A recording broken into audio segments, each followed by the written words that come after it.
itu perilaku organisasi? Menurut Toha, tahun 2007 nomor 5, perilaku organisasi merupakan suatu studi yang menyangkut aspek-aspek tingkah laku manusia dalam suatu organisasi atau suatu kelompok tertentu. Kepribadian merupakan pola khas seseorang dalam berpikir, merasakan, dan dapat diperkirakan menurut Derain tahun 2002.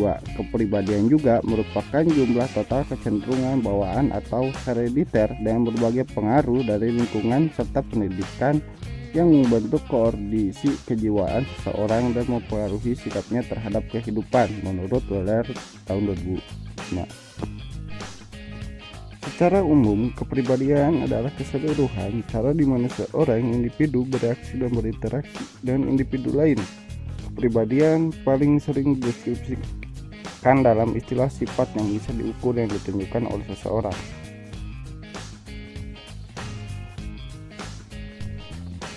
Kepribadian menurut pengertian sehari-hari. Di samping itu, kepribadian sering diartikan dengan ciri-ciri yang menonjol pada diri individu, seperti kepada orang yang pemalu dikenakan atribut berkepribadian pemalu, kepada orang yang supel diberikan atribut berkepribadian supel, dan kepada orang yang yang pelin-pelan, pengecut, dan semacamnya diberikan atribut tidak punya kepribadian.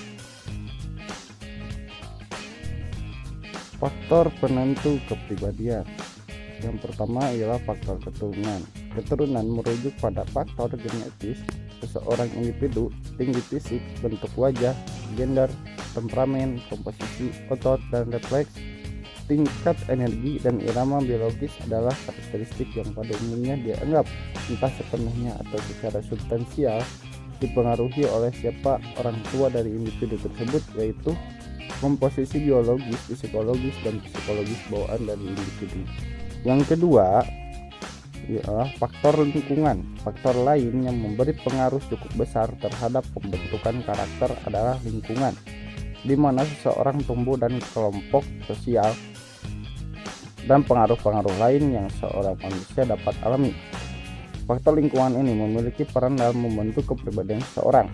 Sebagai contoh, budaya membentuk norma, sikap, dan nilai yang diwariskan dari satu generasi ke generasi berikutnya dan menghasilkan konsistensi seiring berjalannya waktu, sehingga ideologis yang secara instan berakar di suatu kultur mungkin hanya memiliki sedikit pengaruh pada kultur yang lain.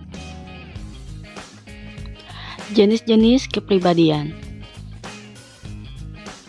Terdapat koleris. Koleris berkepribadian yang berkemampuan keras, independen, memiliki visi praktis, produktif, tegas, dan pemimpin.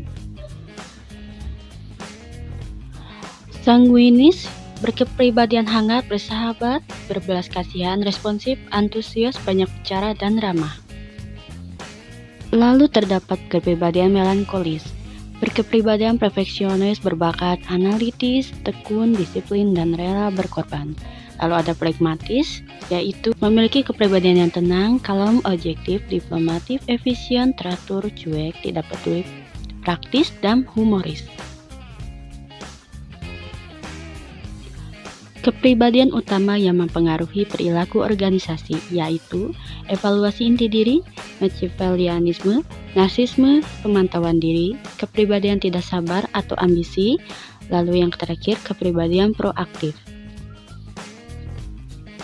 Kepribadian dan budaya nasional. Budaya suatu negara mempengaruhi karakteristik yang dominan dari penduduknya. Ini dapat dilihat dengan memperhatikan lokus kendali dan kepribadian.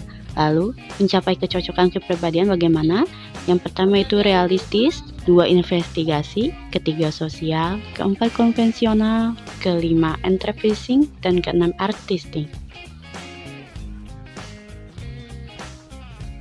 Definisi emosi. Sebuah organisasi yang berjalan baik adalah organisasi yang berhasil meniadakan frustasi, takut, marah, benci, gembira, dan lain-lain.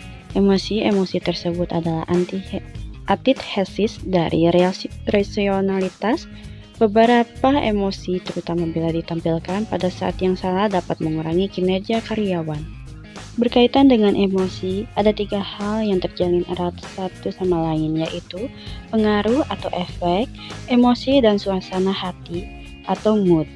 Pengaruh meliputi kisaran, perasaan yang dialami orang, merupakan suatu konsep yang meliputi baik emosi maupun suasana hati. Akhirnya, suasana hati adalah perasaan yang cenderung menjadi kurang intens dibandingkan emosi, dan yang kekurangan stimulus kontekstual. Emosi adalah reaksi terhadap suatu objek, bukan suatu sifat, sedangkan suasana hati tidak dikaitkan dengan suatu objek.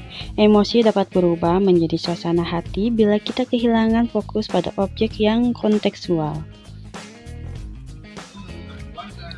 Jenis kelamin dan emosi. Bukti menunjukkan bahwa perbedaan antara pria dan wanita dalam hal emosi adalah bila menyangkut reaksi emosional dan kemampuan untuk membaca orang lain. Wanita menunjukkan ungkapan emosi yang lebih besar daripada pria, mengalami emosi secara lebih hebat, lebih nyaman dalam mengungkapkan emosi, lebih baik dalam membaca petunjuk-petunjuk nonverbal dan paralinguistik, dan lebih menampilkan ekspresi dari emosi yang positif maupun negatif kecuali kemarahan.